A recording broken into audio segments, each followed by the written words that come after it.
Hoop Dreams Part 2, A Classic Tale by Milton Buford. You couldn't tell me that I wasn't going to the NBA when I was a kid. I was close to 6 feet tall, could dribble well, and received constant confirmation from family and friends.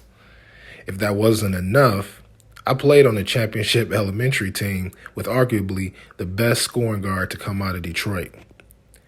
Things got even better when one of the competing coaches approached our parents and recruited Brandon Cotton, myself, and our teammate DeJuan Terry to be part of a new basketball program that he was starting.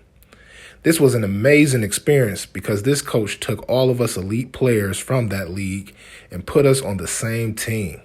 I mean, just imagine how great of a feeling it would be to have your adversary become your ally. I will never forget the day when we all met in the gym and praised each other's talents from previous matchups.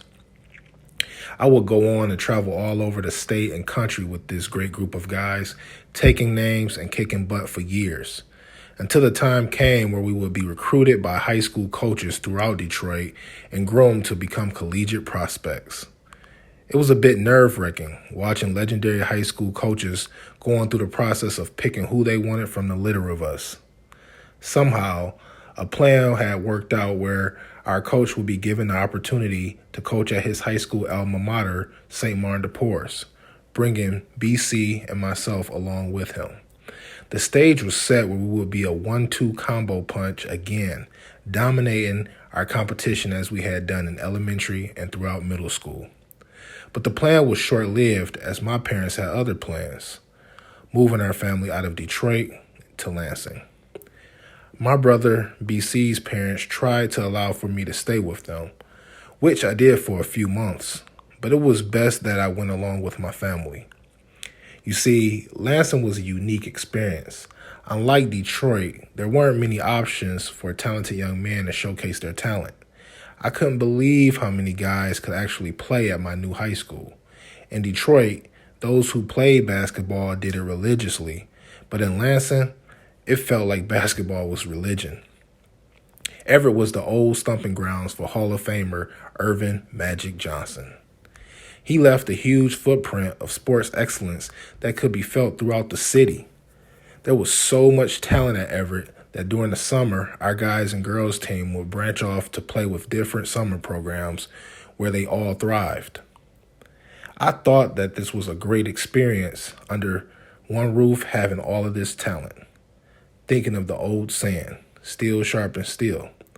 But it didn't work as well for the guys as it had done for our back-to-back championship girls program.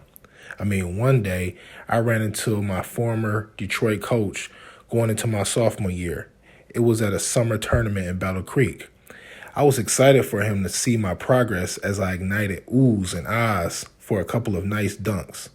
I spoke proudly of how loaded with talent my new Lansing High School was, and I'll never forget his disheartened response of, "Man, that's too many players on your team."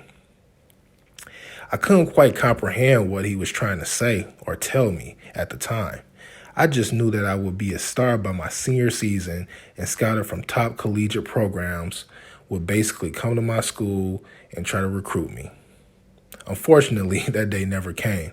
I received a little attention from the MAC League in college, but I was definitely a Division II player at best. While BC was making noise throughout the country, running up the scoreboard, signing to play with Michigan State, and gearing up to join LeBron James himself in the McDonald's All-American game, my Lansing brothers and I struggled to get enough recognition for our modest achievements.